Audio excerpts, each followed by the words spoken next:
उधर से वो संत साधु जो वो भी पहुंच गए 18 करोड़ 18 लाख, 18 लाख व्यक्ति वो संत पहुंच गए 18 लाख। वो तरह गजब हुई है।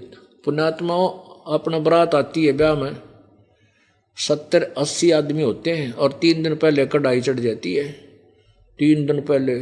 और घर वाले गाँव वालों को कह तुम 5-6 खाइयो पहले बारात न जमा दो, कहते थोड़ा रह जाए।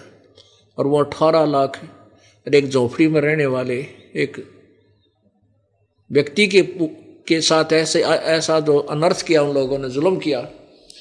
परमात्मा यही दिखाना चाहते हैं, बच्चों आप मेरी शरण में रहना, देख मैं क्या करके दिखाऊंगा। फिर अब उसमें क्या किया, रविदास जी जो थे वो कबीर साहब के साथी थे, उनके शिष्य हो चुके थे।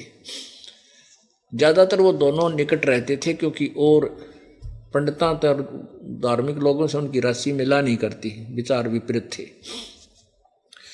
रविदास जी सुबह फ्रेश होने के लिए घूमने के लिए निकले। उन्होंने देखा, जहाँ देखा वहाँ बंदे बंदे। वो तुरा गजब हुई है, ये साधु संत कैसे आए हैं। उनसे पूछ रहे हैं भाई कैसे आना हुआ तुम्हारा महापुरुषों, कोई समागम है क्या।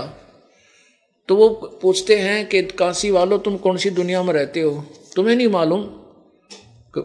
रविदास जी बोले भाई ना हमने तो कोई ऐसा सुना नहीं। कि कबीर भंडारा कर रहा है और 3 दिन का भंडारा है भाई, आज से प्रारंभ होना है, आज से प्रारंभ होना है।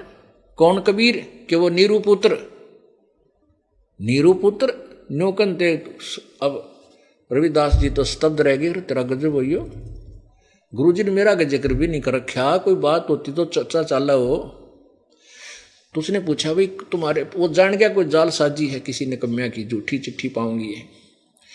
रविदास जी ने पूछा कि भाई दिखा कोई पत्थर है तुम्हारे पास, कहाँ ये रे। अब रविदास जी ने देखा, जो भी कहे हमारे पास चिट्ठियां हैं वैसे नहीं आते हम, पूरे शिष्यों के साथ, देख ये लिख रखा है। अब रविदास जी कित का फ्रेश हुआ था, उल्टा आ गया, वापिस आकर कबीर जी के पास पहुंचा। परमेश्वर के पास जाकर कहा प्रभु आज तो बात बिगड़ गई। परमात्मा जानी जानते हो, जाने थे पर जान बौले बनना पड़ता है। कहने की क्या बात होगी भगत। रविदास जी ने बताया परमात्मा लगभग लाखों लोग आए हुए हैं, कई लाख लोग आगे हैं और आपके नाम की झूठी चिट्ठी डाल रखी, कबीर भंडारा देगा और मोर 1 दोहर यानी 1 कंबल और 1 असरफी, जितनी बार खाना खाओगे उतनी बार दान करेगा। अब इस लालच में दुनिया टूट कर पड़ गई, बहुत ये स्वार्थी संत आए हुए। कबीर परमात्मा बोले कि भगत आजा बैठ जा और भीतर तो सांकड़ डाले अपनी कुटिया के वजन कर। इस आपत्ति ने वो टालेगा जिसकी शरण में हम पड़े हैं। आप पे आरती आप पे साजे, आप पे किंगर आप पे बाजे, आप पे ताल झांझ झनकारा, आप नचे आप देखने आ रहा। परमात्मा आप पे सारी लीला कर रहा है, आप ही भगवान है, आप ही एक दास की भूमिका कर रहा है कि बच्चों तुम नो रहना मेरी शरण में, फिर देखना मैं कैसे डूडा ठाऊंगा। अब वहां बैठ गए चुप करके कि भजन कर माला ले ले। आपत्ति में भगवान याद करते हैं, वही हमारी आपदाओं को दूर किया करता है। और आज की रात पूरी होने दे, रात में मैं भाग जाऊंगा अपने माता पिता बच्चों को लेकर के, हैं किस पे लेंगे भंडारा, ये बस आज का दिन पूरा होने दे और दरवाजा मत खोलना। उधर से परमेश्वर ने क्या किया, अपना ही अन्य रूप धारण किया। सतलोक में पहुंचे अपने निज घर में, अपने देश से। वहां से 9 लाख बैलों के ऊपर, 9 लाख बैलों के ऊपर गधे जैसा बोरा डाल के थैला, 9 लाख बैलों के ऊपर सामान धर के पकाया पकाया, जलेबी लाडू कचौरी बर्फी दही बड़े, रोटी हलवा पूरी सारे तरह की।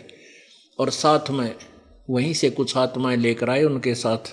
तो एक बंजारा होते थे पहले। बंजारे क्या होते थे कि बैलों के ऊपर थैले डाल कर ट्रांसपोर्टेशन करते थे। ट्रांसपोर्ट का उसमें यही मीडिया था, माध्यम था कि बैलों के ऊपर किसी मंडी से खांड भर लाते 100-150 बैलों के ऊपर, तो उसमें दूसरी में वहाँ बेचकर वहाँ दूसरी वस्तु ना होती थी, दूसरी में से वहाँ से भर कर ऐसे। तो वो बंजारे बनज करते थे, सौदागर होते थे। ऐसे एक बंजारा रूप बनाया परमात्मा कबीर जी ने स्वयं। और केशव नाम धर लिया अपना कि मेरा नाम केशव है। और साथ में हजारों की संख्या में वो सतलोक से आए भांस आत्माएं, वो बंजारे यानी व्यक्ति जो सेवादार बन के आएंगे। और वहाँ काशी के चौपड़ के बाजार के अंदर बहुत बड़ा क्षेत्र था, पहले खाली स्थान था, वहाँ पर तंबू ला दिए बंदी छोड़ दें। और उन तंबुओं के अंदर न्यारे न्यारे आइटम, एक में कचौड़ी, एक में पूरी, एक में हलवा, देग के देग भर दिए ठाडे। और वो जो बंजारे आए थे वो लग गए उनको रोटी राम खिलाने, पूरी राम, हलवा राम, और जय जयकार होगी। अब जो भी खावे उंगली चाटता रह जावे, होए होए, और गुणगान करे रहे, धन्य है कबीर की, धन्य है कबीर ने मौज मचा दी। और वो केशव ने उनको कह रखा कि जो भी रोटी खा के उठे, एक दोहर और एक मोहर असरफी साथ देना। और वो बांट रहे हैं, जय जयकार हो रही कबीर, कबीर भगवान, कबीर व भंडारा हो तो कबीर कैसा करे, कबीर जैसा करे, भाई बड़ा भगवान आत्मा, भाई बहुत बड़ा सेठ है। अब उधर से सिकंदर लोधी पहुंच गया भंडारे में। अब भंडारे में जब पहुंचा, शेख तकी ने तो सोची थी कबीर तो भाग्या होगा और वो लोग गाड़ देते पाओगे जिनकी चिट्ठी गई है। और इस सिकंदर लोधी की आस्था कबीर जी से हट जाएगी और यो मेरा पक्का पुजारी हो जाएगा। और जहां जब जाकर उस सिकंदर लोधी के साथ वो पीर भी आया था शेख तकी, जब उसने देखा वहां तो भंडारा के कमाल माच रहा है, वो तो हद हो रही है, तो वो तो बैठ गया कलेजा पकड़ के, अकर तेरा गजब हुई है, इतना गजब का भंडारा यू कैसे दे दिया उस एक टटपुंजी आदमी ने, गरीब व्यक्ति ने। अब सिकंदर लोधी ढूंढ रहा है भाई कबीर साहब कहाँ है। तो वहाँ के लोगों ने बताया कि हमने बेरा ना कबीर कहाँ है, पर एक सेठ बैठा है इस तंबू में। वो सिकंदर लोधी उसमें गया, उसने पूछा आप कौन है। सिकंदर लोधी ने पूछा आप कौन हैं, कबीर साहब के क्या लगते हो। तो केशव रूप में खड़े भगवान हुए और कहा राजन मैं कबीर का मित्र हूं, पगड़ी बदल यार हूं। उसकी मेरे पास एक संदेशा गया था कि एक छोटा सा भंडारा करना है, कुछ सामान लेते आइएगा। और वो शेख तकी जिसने सारा षड्यंत्र रचा था, उसने जब ये सुना कि इसने तो छोटा सा भंडारा कह रहे हैं, उसके तो और तन मन में आग लागी, रतरा गजब हुई हो। सिकंदर लोधी ने कहा कि वो कहाँ भगवान कहाँ हैं, मैं उनके दर्शन करना चाहता हूँ। तो और भी व्यक्ति कहने लगे हाँ हम भी उनके दर्शन करना चाहते हैं जिन्होंने ऐसे ठाट कर रखे, इतना बढ़िया भंडारा दिया है। तो सिकंदर लोधी कहा मैं जाता हूँ। तो दोनों पता चला कि वो तो अपने घर पर विराजमान है। अब केशव रूप में विराजमान परमात्मा केशव बंजारे रूप में कहता है कि उस परमेश्वर को आने की यहाँ क्या आवश्यकता, उनका दास जो बैठा है आ जाएंगे जब उनकी मौज होगी। सिकंदर लोधी कहने लगा मैं तो उनके दर्शन करके ही आहार करूंगा। इतनी जय जयकार, इतना बढ़िया भंडारा, जहां देखे वहां पर कहीं खीर खा रहा है, कोई हलवा खा रहा है, कोई पकौड़े खा रहा है, कचौड़ी खा रहा है, पूरी दही बड़े सारे बना रखे, और जलेबी लाडू ताजी ताजी कति गर्मा गर्म। तो सिकंदर लोधी हाथी पर बैठ कर के साथ में कुछ सैनिक साथ बॉडीगार्ड कबीर परमेश्वर की झोंपड़ी के पास पहुंच गए। और वहां जाकर के सिकंदर लोधी नीचे उतरा और कुंडी खटखटाई, पीछे से दरवाजा खटखटाया कि दरवाजा खोलो कबीर जी, दरवाजा खोलो प्रभु। अब रविदास जी कहने लगे परमात्मा ये तो यहां भी आगे दिखा है। कबीर जी बोले तू बोलना मत, चुप करके बैठा रहा, आप चले जाएं कुआड़ पीट के। तब सिकंदर लोधी ने कहा कि प्रभु आपका दास सिकंदर आया है दिल्ली से, आपका दर्शन करना चाहता है। सिकंदर परमात्मा ने कहा कि राजन मैं दरवाज़ा नहीं खोलूं, इन तो हद तो बात कर दी मेरे साथ। अन्य दिनों तो मेरे साथ बदतमीजी करते ही थे और आज तो ऐसा कर्म कर दिया कि मैं इस काशी में नहीं रह सकूंगा और रात को भाग जाऊंगा। और मैं दरवाज़ा नहीं खोलूं राजन, वो तेरे साथ साथ वो निकम्मे भी आ जाएंगे यहाँ पर। और मेरे पास खाने को तो मुश्किल से आहार थोड़ा सा बचा है, मुश्किल से अपने माता पिता और इन बच्चों की परवरिश कर रहा हूँ। और उन्होंने झूठी चिट्ठी लिख दी है राजन, और लाखों लोग आ गए हैं, मैं कहाँ से आहार दूंगा। सिकंदर लोधी ने कहा कि प्रभु एक बार आपके दास को दर्शन दे दो, मैं नहीं रह सकता आपके दर्शन बिना, एक बार दर्शन दे दो। सिकंदर परमात्मा बोले खोल दे रविदास, भगत नान दे भीतर, अंदर आने दे। मुकुट के समेत चरणों में गिर गया, नुका नु दंडोत प्रणाम की सिकंदर लोधी ने परमेश्वर के चरणों में, और कहा परमात्मा आप किसी और को बहका सकते हो, ये दास आपसे पूर्ण परिचित हो चुका है, आप पूर्ण परमात्मा हो। आप देखो तो चल के आपने के ठाठ कर रखे हैं, वहाँ पर सब जय जयकार हो रही है, आपके दर्शन के विलासी लोग आपका दर्शन करना चाहते हैं, और वहाँ आपने हर तरह की मिठाई जो कुछ खाने को मांग रहा है उसके पास वही उपलब्ध हो रही है। प्रभु तेरी जय जयकार हो रही है, एक बार आप दर्शन दो उस मेले में चलकर। तब परमात्मा बोले ले भाई चलता है। अब ज्यों ही कबीर परमेश्वर अपनी कुटी से बाहर आए, आसमान से परमात्मा के ऊपर फूलों की वर्षा होने लगी।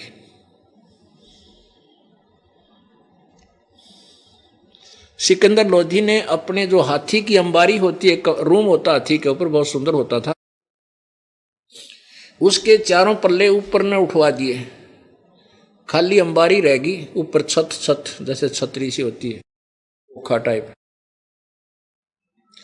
उसमें रविदास जी ने चंवर ले लिया, अपने गुरुदेव के ऊपर चंवर करने लगा। सिकंदर लोधी ने कहा भगत मुझे दे दे चंवर, आप तो रोज ही सेवा करते हो गुरुदेव की, आज मुझे सौभाग्य मिला है मैं भी सेवा कर लूं। सिकंदर लोधी ने रविदास जी और कबीर जी को हाथी पर बैठाया, स्वयं भी बैठे, और कबीर परमेश्वर के ऊपर अपने हाथों से सिकंदर लोधी दिल्ली का बादशाह सेवा कर रहा, चंवर करता हुआ, और उस मेले में आ गया जहाँ पर भंडारा चल रहा था। अब लोग पूछ रहे हैं वो कौन सा है कबीर? काशी के जो परिचित थे वो कहते वो बैठा जिसके ऊपर ये राजा चंवर कर रहा है, राजा चंवर कर रहा है, इस गरीब से आदमी पर काशी वाले तो नो कूदे।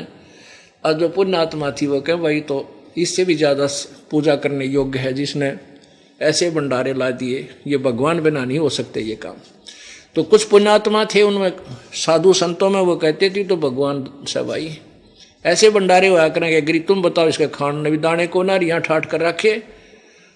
तो बुद्धिमान लोग तो अच्छी वाणी बोलते हैं, मूर्ख लोग ऐसे ही बोलते हैं।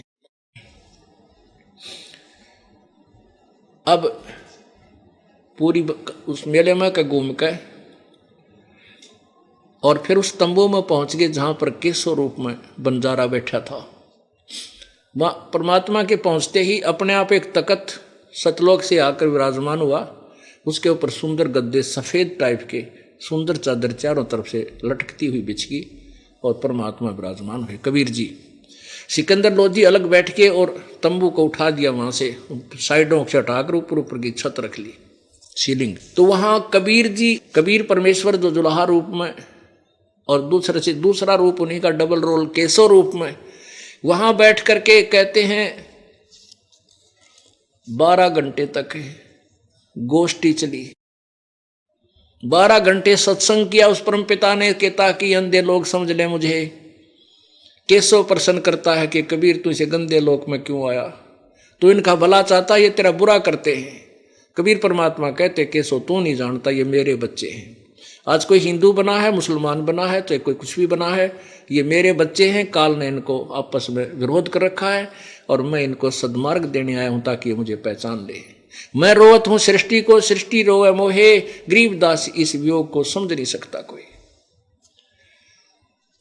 तो उस समय वहां आए हुए लाखों लोगों में थे 18 लाख में से कम भी 10 लाख व्यक्तियों ने परमात्मा का नाम लिया, वो जो नकली संत बने फिरे थे। और जब भंडारा समाप्त हुआ, सारा सामान लाद के बचा हुआ उन बैलों के ऊपर, और दरिया को पार करने लगे गंगा में इतना तेज पानी चला था नो कति ऊपर का बहुत गहरा पानी, और जो ही वो बैल चलने लगे गंगा का पानी बिल्कुल 1 फुट रह गया। अब सिकंदर लोधी भी देख रहा है, सारी जनता देख रही है कि एकदम इतना डाउनफॉल आ गया गंगा दरिया में। और जब सारे वो बंजारे और वो बैल उस पार हो लिए, वो उसी प्रकार पानी फिर फुल हो गया। अब कुछ देर के बाद सिकंदर लोधी की दृष्टि गई कि कहाँ तक के कबीर जी वो केशव से कहने लगे कि केशव, हे बंजारे, आपके तो बैल बहुत दूर जा लिए होंगे, देख चले जाओ कहीं दूर ना। देखा तो वहाँ कोई बैल नहीं। थोड़ी सी दूर गए थे, वहाँ से अंतर्ध्यान हुए और सतलोक में पहुँच गए। अब सिकंदर लोधी दूर दूर तक देख रहा है, डी ठाठा के कहाँ गए कहाँ गए। परमात्मा बोले कि वो तो गए जहाँ से आए थे। इतने में जो केशव रूप था वो उठकर और कबीर जी के अंदर समा गया। वहां अकेले कबीर परमेश्वर रह गए। बोलो सतगुरुदेव।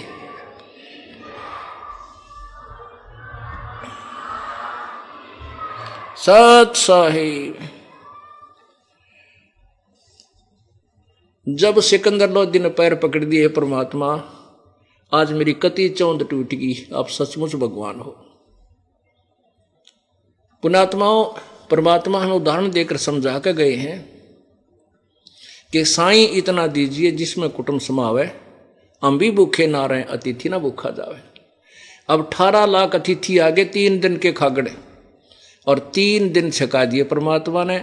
जो ऐसा भोजन कोई करा नहीं सकता अतिथि को जो परमात्मा के, यानी हम अब वहां परमात्मा आप ही भूमिका कर रहे हैं एक अच्छे भगत की, कि आप ऐसे भगत होगे तब भगत परमात्मा आपके गणा निकटाओगा।